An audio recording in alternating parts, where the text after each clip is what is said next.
Off the music. Welcome, everybody. It is another Friday. It is time for State of the Markets with Scott Redler because we need to know what's going on. We've had a big week with Meta, IBM, Microsoft, Google, Snap, and a whole lot more. And of course, Scott is here to enlighten us and teach us about everything that is happening in the market right now. So, Scott, how are you doing today? I'm doing good. Feeling good. It's been a crazy week, but a really good week for my style. I know we shouldn't as traders have certain styles, but we all do.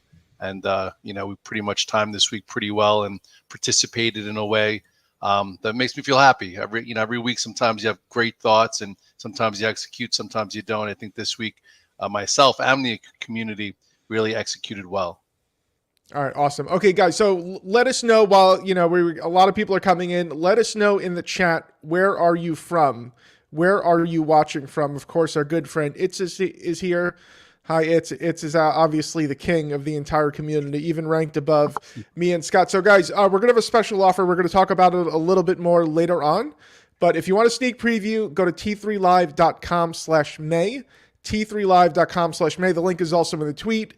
It's on LinkedIn, it's on YouTube, it's on Facebook if you look in the description. So, Scott, looks like we have nice full international crowd. We have Singapore represented, SoCal, Bay Area, Spain, Dallas, Fort Myers. Of course, our friend JJ is out there in New Jersey. We have Seattle, France. So good. So we have a nice full crowd out there. So, Scott, obviously big news, at least in the Scott Redler universe over the last week, is the Blood in the Street account or blood. All right, fun question Blood we've on had the from people. street. Is it blood in BOS. the street or okay? All right, making sure we have it blood on the street correct. Actually, you know what? You're right. I don't know why it became the BOS account because it's really blood in the street. It's not on, well, it could be on the street too, right? It's blood on the street. Yeah, we had this controversy earlier this week, so we're going to have a meeting about this later on. But okay, the blood, whatever it was, the blood was on the street in the street last Friday, and you decided to go to work. So explain what happened there. All right. So every week at this time, I actually put together a weekly chart of the S&P cash, and I talked on the left side tactically what I was doing with maybe my active, my swing, and my box account, and that's what I maneuver to get paid, quarterly for a living as the chief strategic officer of T3 Live. And then I have, Scott Redler, which is my intermediate and long-term life, 401k, 403b. And we talk about the blood in the street account. Everyone seems to love the blood in the street account because usually when everybody is lightening up and saying the market's broken, that's when we start putting the blood in the street account to work because it's a cash account that I only put into work on extreme dips. And although last week really wasn't an extreme dip, after the first down day, if you look at the chart, remember on this day, everyone's like, Red Dog, you're putting your blood in the street account to work. I'm like, that's one down day. We just made an all-time high. I'm like, I can't put it to work unless we get about 5% off highs. And last week at this time, we were here. It went as low as 49,653. I had to put it to work on the close. So the way it works is it's a Bright House fund. That's where she was the private institution that has to either buy or sell on the close. So I have to really buy on a bad day on the lows. And when I want to sell it, I sell it into strength. So sometimes it can't be perfect. But anyway, so right around this time we were talking that I was putting tier 1 of the blood in the street account to work. But what makes people excited about that also follow me, that have like an IRA that they're trying to time, or maybe a swing account that they try to put to work into extremes. They like to also, not say copy it, but also participate because typically we're oversold enough to have, like I said last week, about 100 to 120 handle move off of that, and also about a 10 to 15 point move in the SPYs. So with that said, I love it when a plan comes together. I wish we could play the Hannibal, from the A team, but we positioned here. And you really had a double dip this week. So let's talk about, the week a little bit too. So if, 49.76, we're now at 51.10. We had to move to 5,089 really quick. Prior to Meta earnings on Wednesday and prior to IBM, I said to you guys, I'm like, hey, I'm not selling the blood in the street account. It's a longer term account. But if you model your swing account and you just made 120 handles, or you just made 10 points in the SPYs, you could take it off here. And if you did, you had a higher low entry to do it again, and then maybe you could even maneuver it. So you could have double dipped a few times this week. For me, the blood in the street account stays at work until we get back to highs, and it doesn't get a tier 2 unless all of a sudden we would have failed like it felt on Wednesday, but we didn't.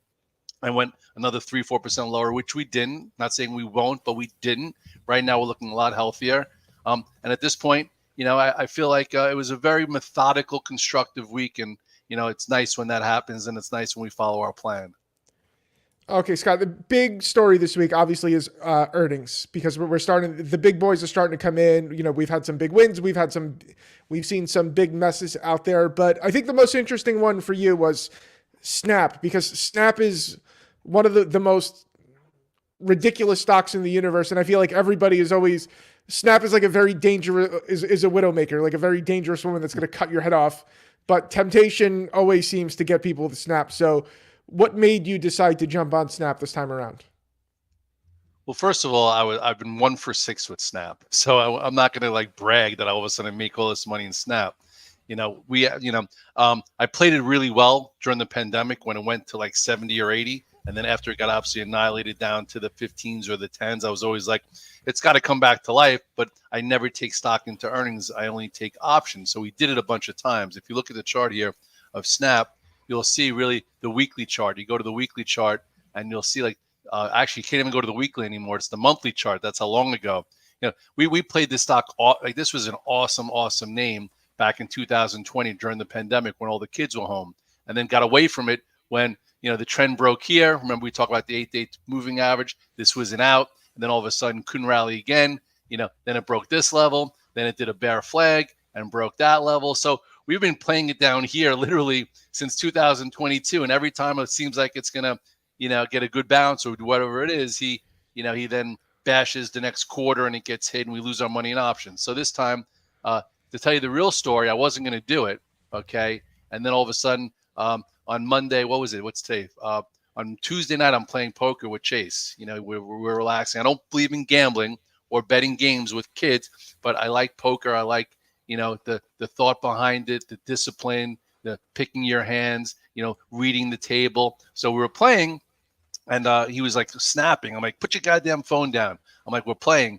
And then I'm like, how often are you on Snap? He's like, that's what I use all day long. That's what my friends use all day long. This and that. I'm like, well, it's coming out with earnings on Thursday. He's like, buy me some. I'm like, you want to go team? I'm like, it hasn't done anything for a while. So PS, we went out. I bought the $13 calls on this day, actually, right here for pretty much, I think 55 cents. And then on that down move on Meta, I bought more at 40 cents. And then today I was selling a lot of them around $1.30, $1.40, even as high as $1.70. So it was a nice winner.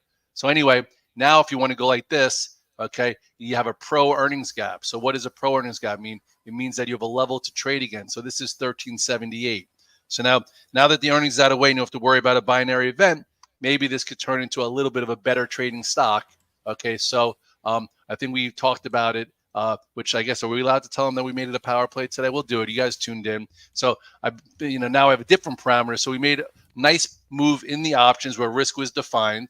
I owe Chase a red dog sandwich with his buddies on the lacrosse team. And now I'm going to be long this stock versus area. And then, there's room to fill this gap up here. And then who knows, maybe a little bit more of the stock has really been left for dead. And at this point, it feels like there's a new active sequence that started, and in order for it to keep, it's got to hold this. If it doesn't hold this, that means there's no momentum, there's no strength, just like any other pro earnings gap, and we'll get away from it. But if it can hang here, for a little bit, go sideways, take this out, there could be a more of a play here over the next week or so. Okay, so do you want to talk about any of the others this week? IBM, Meta, Google, Microsoft. Do you think any of them are particularly interesting? Well, it's kind of cute that, the way it's always orchestrated where they have to mess with sentiment. Like you had, Meta and IBM on Wednesday. Both of them technically looked good, but they were so elevated. And it wasn't like they had horrible reports. They just weren't good enough and they got hit. So that had got some fast money out of Microsoft and Google and had them thinking, we might be under pressure. And then PS, Google and Microsoft both deliver, and they had huge moves. And there were some people who took advantage of that down move Thursday morning and bought options, but it's just cute the way it happens where they have to make everyone feel uncomfortable. So kind of just like snap, you could say, hey, let me take a look at Microsoft. Microsoft is not back at all-time highs. Microsoft now it has its own pro earnings gap. So if you wanted to be in a swing trade in Microsoft, thinking that now that earnings are out of the way and you have a level to trade against, perhaps it could work its way back towards highs. If the markets is going to be good, I think you could be long Microsoft versus 405.83. So it gives us a level of interest. So that that this to me is a decent play, and you could stay with it because it's calculated. If it doesn't hold this gap, it's not great. If it wants to digest and go sideways and then take this out, it could work towards highs. The stronger one was Google, right? Google gave you a pro earnings gap. A lot of guys we were talking about was the 160 calls. If you took the 160 calls, you did absolutely fantastic. I didn't take them. And now this too also has, a pro earnings gap. My friend Trader Stewie talks about these all the time. If these are going to have momentum and it's going to stay in the same direction of the gap, chances are, it's going to have to stay above this moving forward. It might need some time to digest, and it could turn into, so you have like a pre-earnings play and then you have a post-earnings play. So if this is going to be any good, it holds here and continues. If it starts trading into it, though, the play is different. Okay, we've seen that happen too. You saw that happen, in Oracle recently. You saw it happen in a lot of things where you had this pro-earnings gap, but instead of holding and going higher, it turned more into an exhaustion situation that wasn't a great trade. Okay, we're gonna throw out a question to the audience. Not this one. Let us know in the chat, what is your favorite stock right now?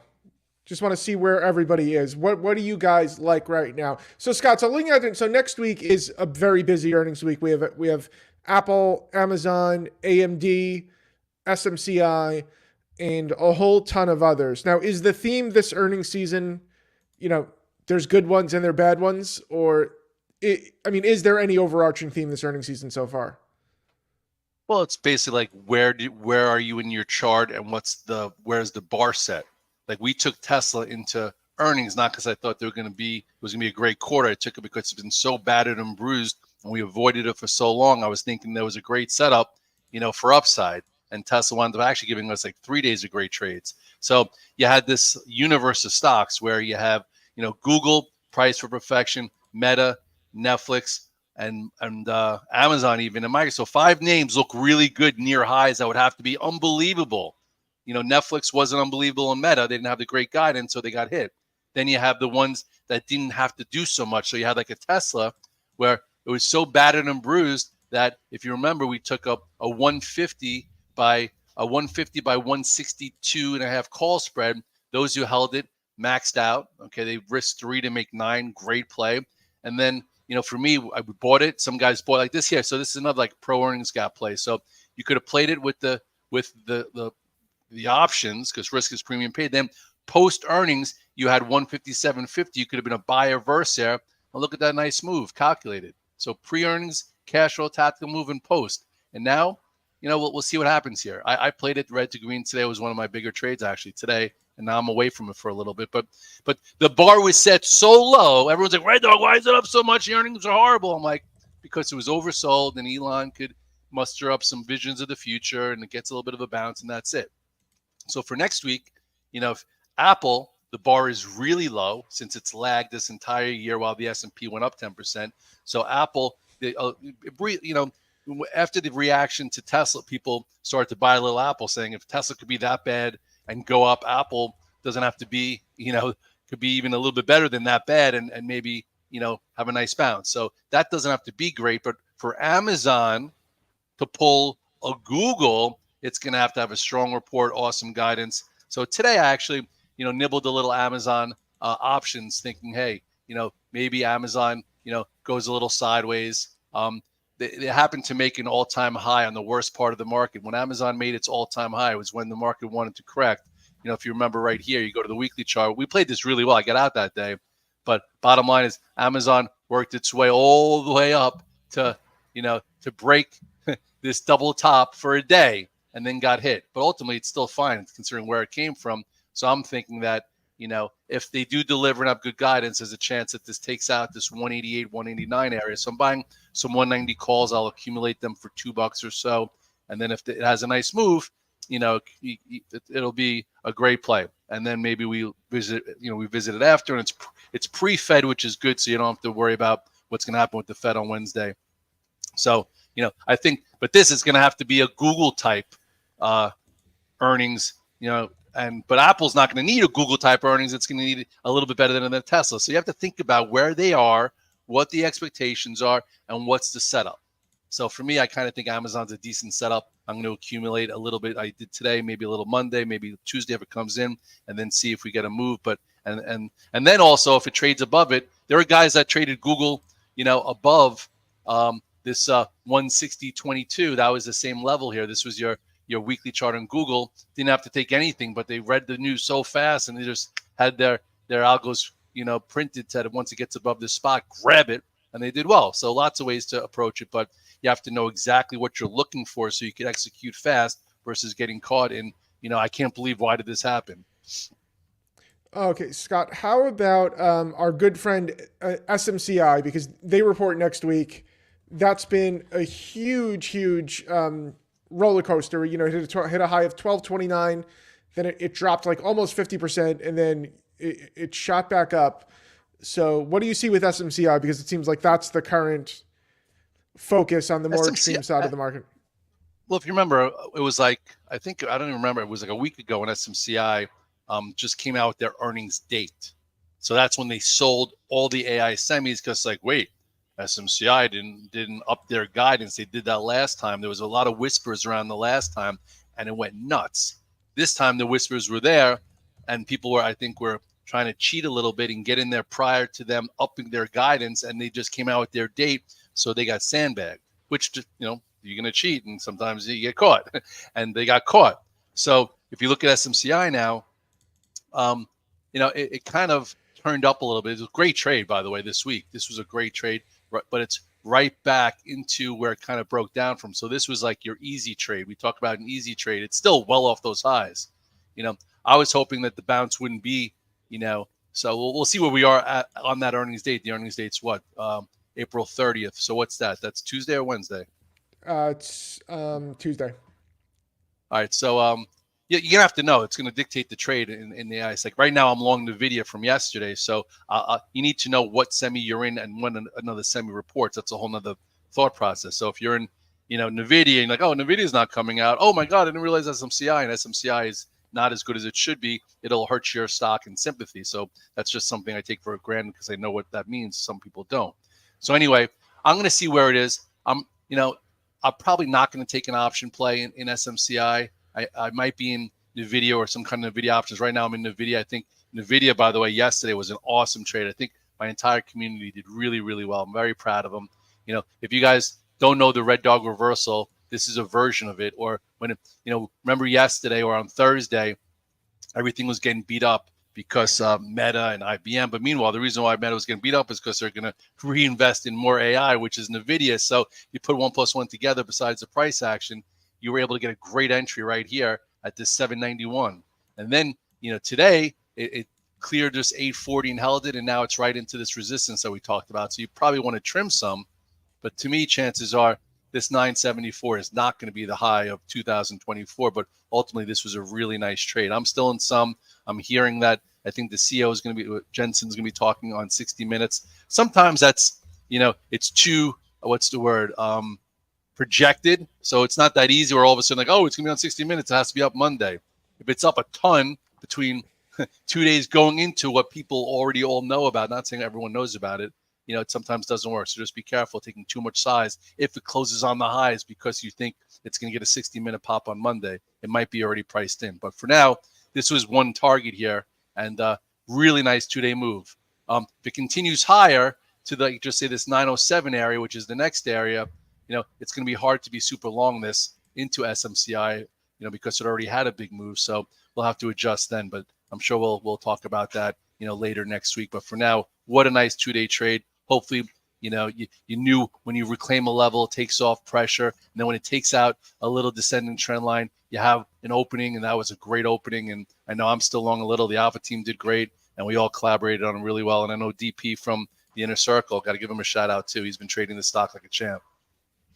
Okay, Scott. So when you're looking at your positioning overall, in terms of how much money you have put to work now, um, I guess like how do you see yourself in that regard now? Like how aggressive are you feeling?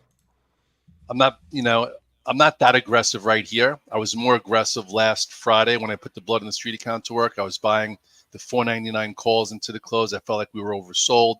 I felt like, there was an easy trade, and now it feels like the trade is going to be a little harder. Can we get, like, if you look at the spies, can we retest this 512 area? We can, but you just had your oversold move. Then we had a move that proved that the market's still strong, and now it's going to take work to get up here. It's going to take a good Amazon report. It's going to take other reports. It's going to take, not so hawkish Fed. So at this point, I'm just looking more specifically at names that have good setups. That's why you want to look at post earnings plays that have gaps. You want to, just be tactical. I am not in portfolio approach. I went to tactical right around here after, a really nice trend. If you look at the weekly chart, we were in this trend for literally since November. And then right around here, I started to get away from holding 10, 12, 14 positions, more tactical. And tactical worked this week, worked really well. Now we'll see how long do we have to be in this channel, and where's the money going to go to absorb this move? Who knows? Maybe not that long. We'll see. This 507 just got taken out, so it's proving a little bit stronger even. So instead of just taking back half of this candle, we took back more. So we're penetrating into a very bearish weekly candle that's showing that you can't, there's not just blanket selling. There are going to be things specifically you could do. And at this point, I'm not going to be huge into next week, but I'm also not, going to be, net short like I was coming into, the week prior. Okay. So where are the lines in the sand for you? Like, is there a level where if we drop, you would get a lot more bearish? And is there a level where if we rose above it, you would want to get more aggressive? I don't think there's a specific level now. It's just the way the price action is. Listen, yesterday was an important day. We gapped down big, and we were trading 497, 498 in the spies, and first hour felt as if that's it. The rally was over. We went to 507, and then all of a sudden things started to lift. The semis got strong. Meta put a low in the first 30 minutes and bounced, and all of a sudden things started to repair. So I'm like, wait, maybe that isn't it, and we have to be very careful. We could reposition in certain things for trades, and that's what started to happen. So now, we're going to figure out, can we get paid to buy dips or get paid to be short, and just trade ranges and see. Like this again, like you go now towards this. We'll go to the daily chart of the spies. When we came into here, I mapped out saying, hey, I think we can get to 505, 507, and that's where we went to. Now we made a higher low, so we made a higher high. So got to keep measuring it along the way and follow the money. And for now, after I start using my day count rules. Like, you want to buy day one, add day two, sell day three, and not chase. You don't want to be chasing a strong move. Like if today's your first buy on NVIDIA and you didn't buy it yesterday or this morning, chances are it might go higher, but you might have to, be in limbo a little bit depending where it is. Even with a lot of these things. So you have to know how much size and what area of the chart it is. And right now, we're not really overbought, but we're not oversold, and I think there's room. The next spot I would say I'd be careful buying is if like we open up on Monday into this 512 area, which is kind of the congestion where we sold down from. So level by level, congestion by congestion, price action by price action. Okay, so is it just a day by day situation for now? Yeah, when you're vulnerable or you break an active trend and you're trying to reclaim levels and you're trying to measure the action, can stocks make higher highs? Can you buy something higher, or is it just a trade? Google kind of proved that something can make a higher high on its own and sustain it.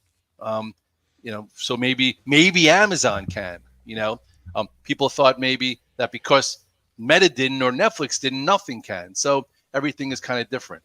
And at this point, I'm just going to try and kind of go day by day, setup by setup, until I start getting paid to sit in things. Whereas 2 weeks ago, it was a very vulnerable. Now we're in repair mode. So you have to see, how do we repair, and then how do we move forward in a way that's comfortable.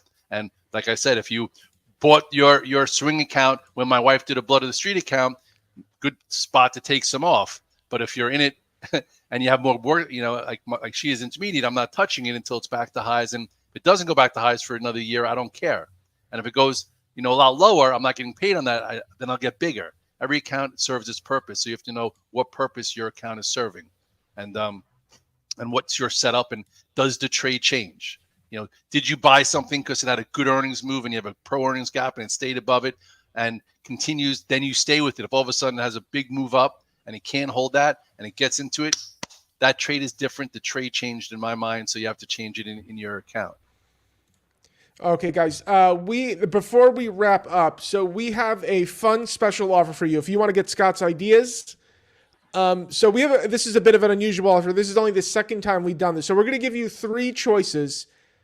All of them are $67. So no matter which one you pick, it's $67. So you can get the Redler Report newsletter for $67. You can get the Alpha Team VTF for $67, or you can get both of them for $67, which makes it really, really simple. So quickly about the Redler Report, you get Scott's newsletter with analysis of 25 plus names. You get his private Twitter feed. You got 2 daily videos. Again, just $67. Or the Alpha Team, that's live access to Scott's trading rooms. That's where you see his buys and sells as they happen.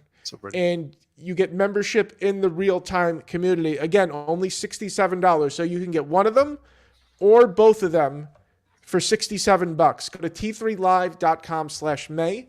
t3live.com/May. When we did this in November, it was hugely popular. Most people took the whole enchilada, which means they bought both services. Again, go to t3live.com/May because May's coming soon and we are planning to party and make some money. So Scott, how much longer do we have you today? I got to go very soon, but I just want to say one thing. If you trade real time for a living, and I'm going to be perfectly candid, this is a great deal to try it. If some of you tune into the 630 Club and you just try and connect the dots and figure it out. Some of you see my tweets and try and connect the dots and figure it out. If you trade for a living and you're not happy with your performance, I've had open houses where it's been a crappy week and it's like hard to make money. And, everyone's like, oh, Red Dog, I thought you make money every time you trade. And the action's not great. That's not realistic. I'm a real guy just like you. But if you have the chance to come in for a month and have the note and be part of the Alpha Team, you could really see over a month, you're going to realize what we do and how we do it. You're going to realize how prepared we are, how we have 30 to 40 charts, a lot of different action areas, how I don't trade all of them. I trade a few of them. Everyone, contributes a little bit of their personality and their research, and we figure it out together. So if you trade prop for a living and you don't take advantage of this offer to come in and get both that's like nothing. It's like a dinner. I go to the standard lunch with 2 guys and I'm spending $150 on Red Dog sandwiches and IPAs. I don't do that during the day though, sometimes. But I would just say take advantage of it. And then if after a month you're like, wow, you're not as good as I thought, or your process isn't as strict, or you're not as disciplined, then never come back again and just come in and out and we'll have some fun together. But there should be a lot of good action in May, and hopefully we could all make money together. So I would take that. I'm not trying to be salesy. I'm just trying to tell you like it is right now. I'm going to be salesy. You people are insane if you don't sign up for this. You got to go right now, t3live.com/. I do the dirty work here. Scott's the good guy. I'm the bad guy. t3live.com/May to sign up. So Scott, thanks always for joining us, guys. We'll be back here next week around 2:30 p.m. Eastern time on Fridays. Scott, have a good trip. Everybody out there, have a great weekend. Thank you very much, and I appreciate you guys coming in. Have a great weekend. Get some sunshine, get some fresh air, and sweat a little bit. It's always nice to sweat. That's how you rinse so you can do your repeat. Later, guys.